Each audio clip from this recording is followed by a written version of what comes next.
Hello and welcome, my name is Ahura, and today I am joined by Gamingarchaeo. Hello! And we're gonna do a let's try of the beta version of Expeditions Vikings. Bum bum bum! And it's a new game that's coming out from Logic Artist, a Danish-based developer, which is quite exciting for me being a Dane. And of course, full disclosure, I have been giving this beta key, so just so you know. But we will be doing a new campaign. I have not really tried the game before, so you will be trying it along with me and Gamingarchaeo. Let's go! So we'll start a new game. So far, only the Denmark campaign has been finished, but since it's the first one anyway, let's just start on that one. It's fitting. And we start off by making a character. Woohoo. So, should we make a male or female? Why don't we have a quick scroll through both? I kind of want to just see what's on offer. I wonder if you can easily. Oh, I think you. No, that's just. In case you randomize it. Oh, you can randomize here. Ah! Okay. That dude has a majestic beard. Seem like there's somewhat much up to the pictures. Yeah!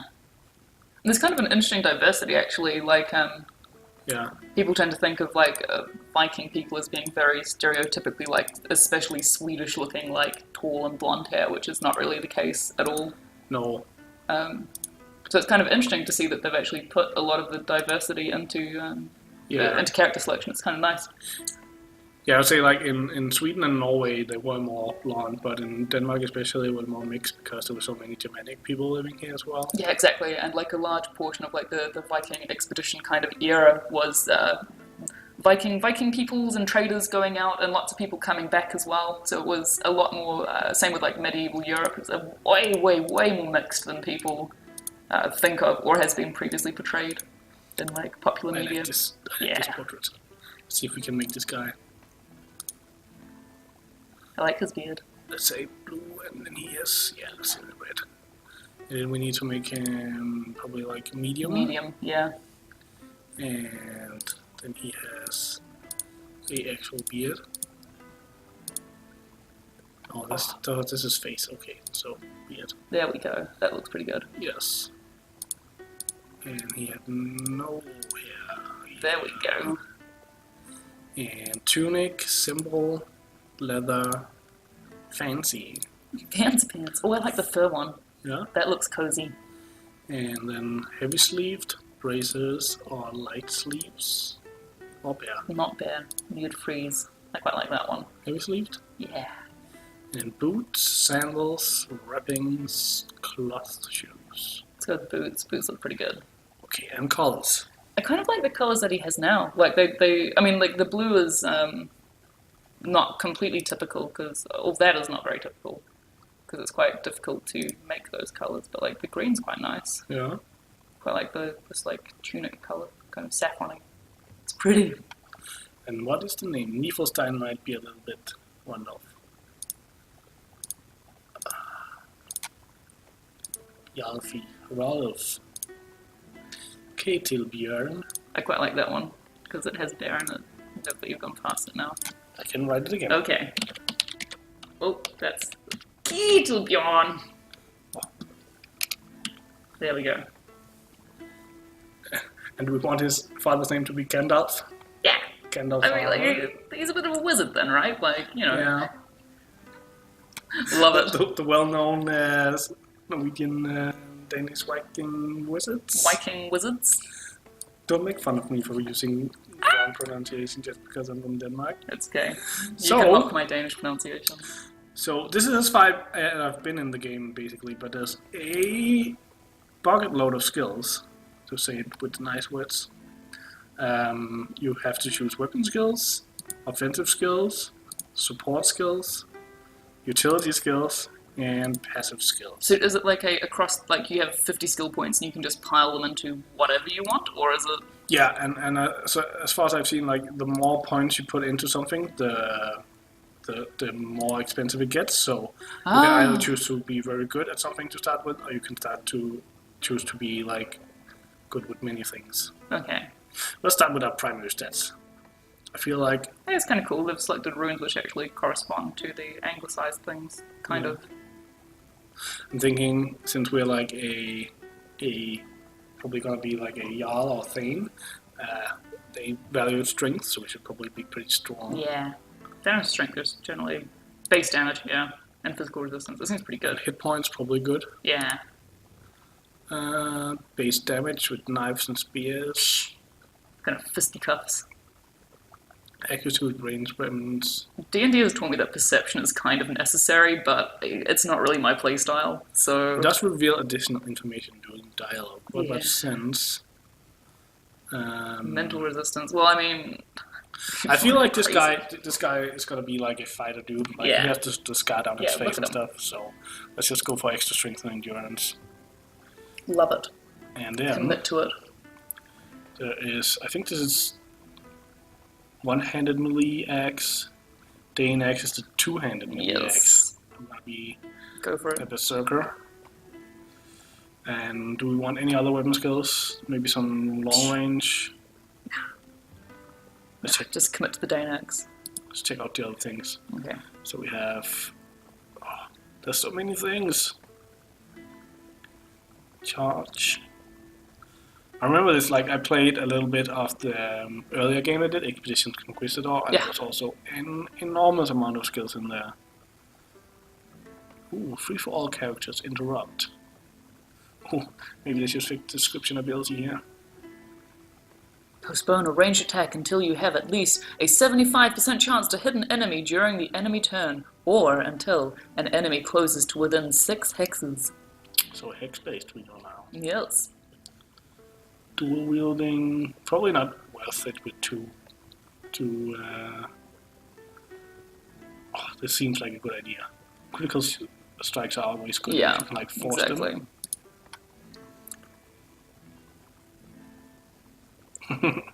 Again, Name status effect. Description status effect. yeah. But it's beta, so they are allowed for a few snafus. Another nationality, interesting. Ah. Defend, called, what is this? Called by sense, war cries, healing, leadership, spot traps, tactical move, taunt, but then witchcraft. Ooh. Like, heal's always kind of just handy to have on hand.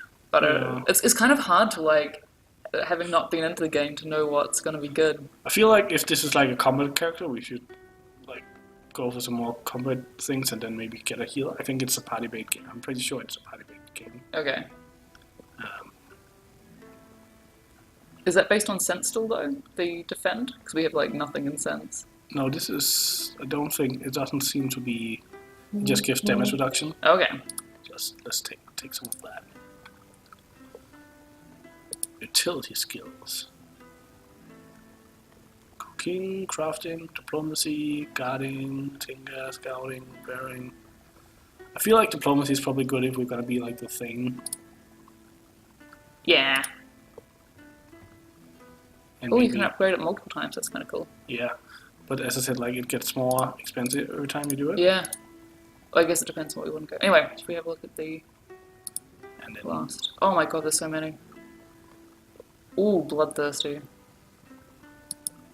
that seems like a good thing. Yeah. Ooh. That's kind of expensive. Pricey, but potentially good. Oh yeah.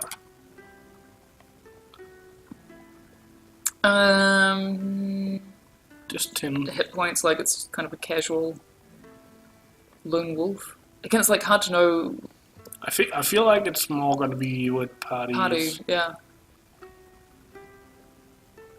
Well, I guess this is the point of let's try, not, you know, Yeah. let's hard commit to. Let's get boned by the game. Whatever you're into, man. Whatever you're into. Judgment-free zone. Okay, we have 10 points left. Do we want to go for some more in this maybe, or go for some other? What do you feel like? Support skills, utility skills, more attack. Let's have a look at attack again. So we could get one more in the Danex, like be level 2 in that, or we could maybe pick up some sling or bow. Like arrow, yeah. I mean, like, because both of those are 9, which is not the most efficient use of our points, but... No. Like, let's just commit to the Dane axe. Like, yeah. Let's do it. Let's just go nuts. And there's probably not anything at one At point. 1, no. I don't imagine anything useful anyway. Okay, let's just be Let's done just, then. yeah. Let's be done with this. Done with this. Yeah.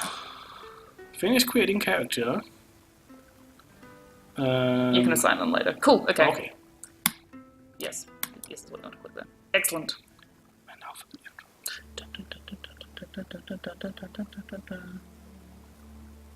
Ooh. So unfortunately we can't hear the intro, but it's nice. As he travels to join his brothers in the halls of Valhalla, you will take his place. Our clan is beset by petty squabbles. Some amongst our people would contest your claim to leadership, as they saw discord our neighbors plot against us. Gather your most trusted clansmen. Together you will face dangers which none can predict. You will be challenged on your leadership, your resolve, your wisdom.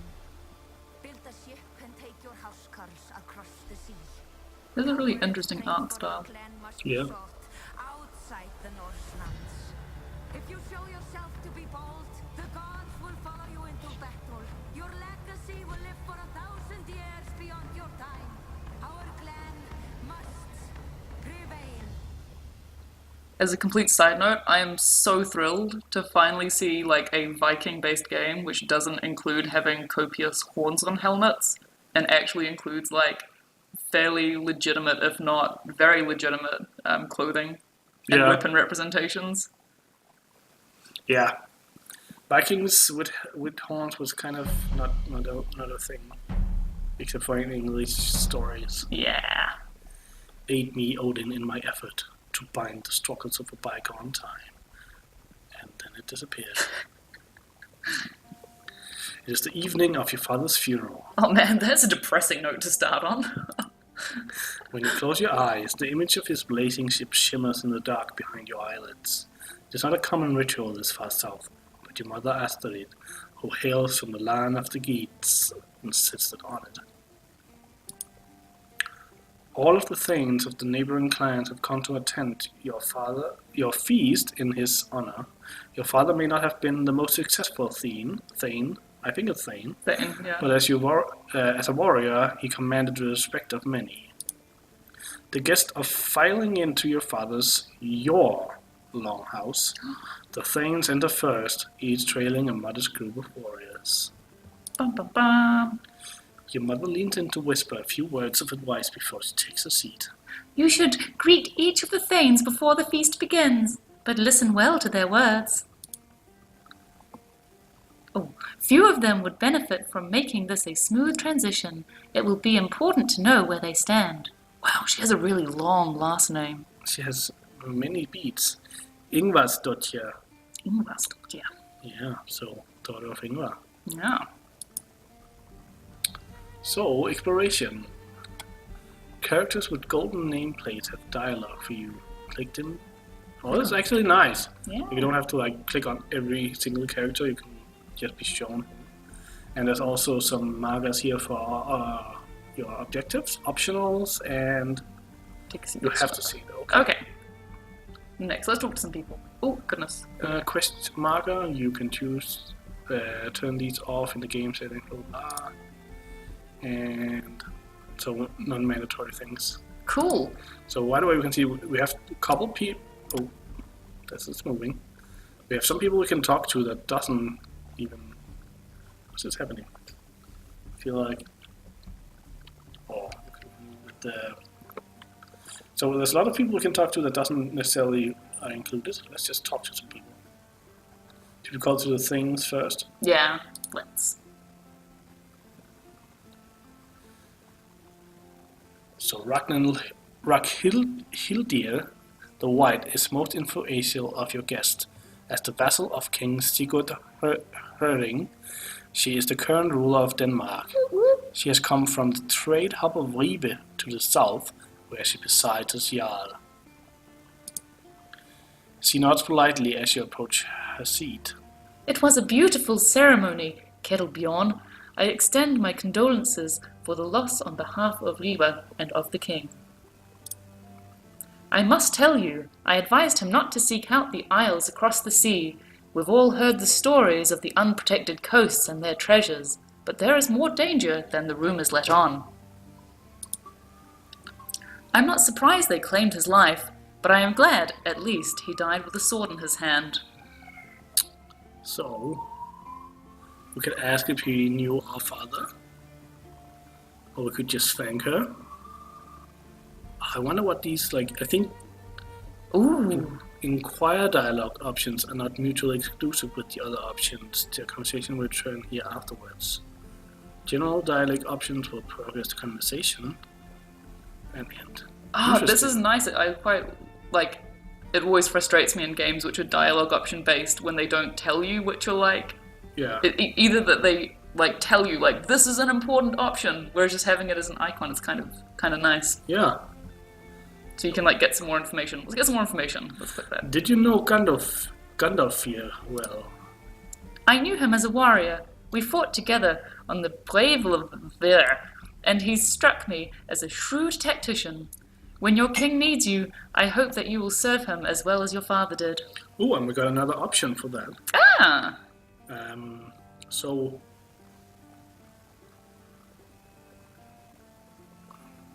I feel like we'd be loyal. There's no reason to pick a fight with the king right away. So I will serve. You have my word. Yeah. I will serve. You have my word. I'm glad to hear it. Our king will not forget those who aid him in battle.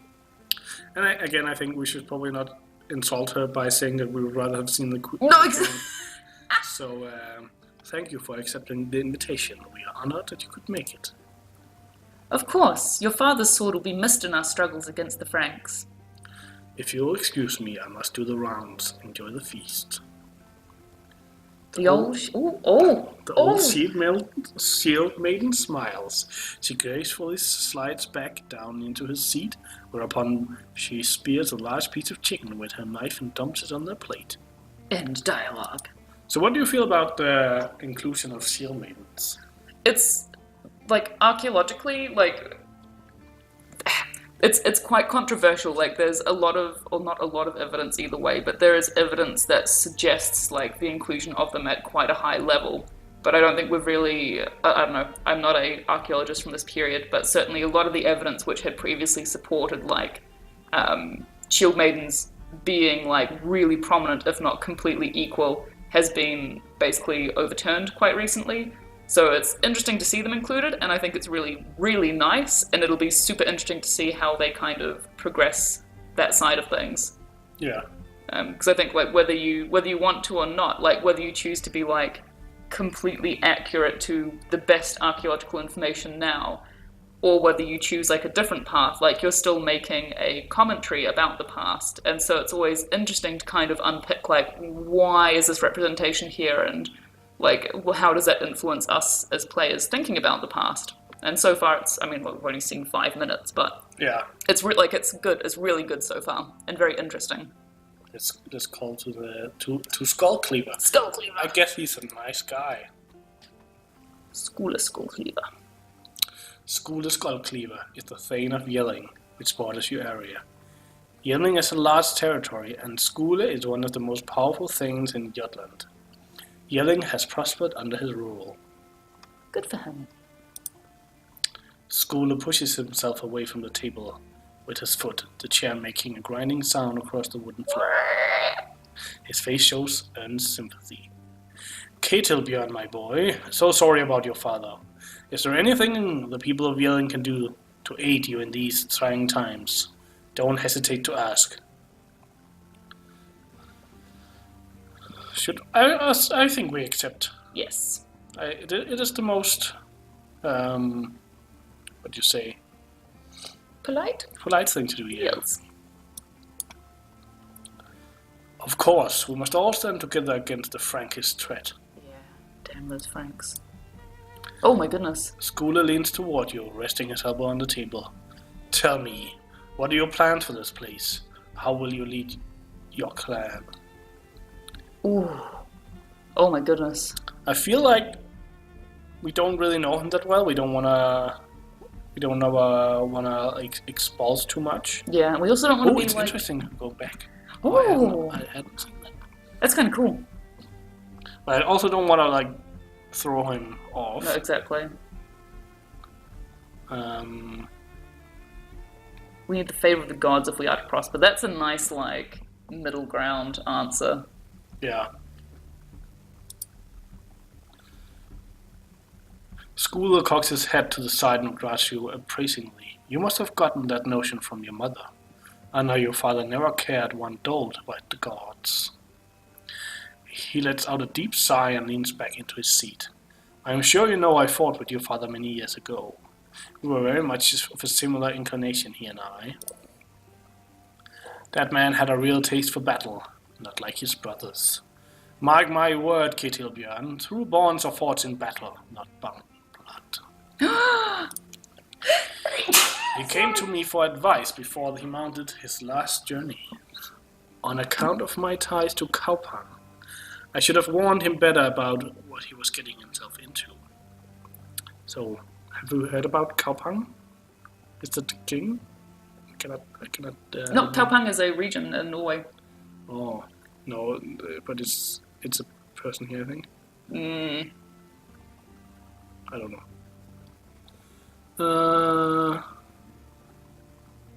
What does Kalpang have to do with it? It's like a limestone quarry. Vikings out of Kaupang have been to the isles across the sea. You're probably right then. Yes. I've heard many stories about it, since I often go there to trade. Yes, that's true. Your father wanted to hear if the stories were true. What stories? But I've taken too much of your time already. I know you have other guests to entertain. Perhaps we'll talk later after a bit more mead. Yes. We like mead. Schooler nods more to himself than to you and turns his attention to the food of the table. And I think this is a good time to end this first episode. We've made our character and looked at the game and... starting to get into it. Yeah. Notice some historical elements. Yeah. Bum, bum, bum. So, I hope you enjoyed this episode. This being the first one, I would, of course, appreciate a like. And maybe even, if you liked it enough, subscribe to my channel. Just a little bit of shameless self-promotion. Please. Yeah. I beg you. Love me. See you next time. Bye-bye.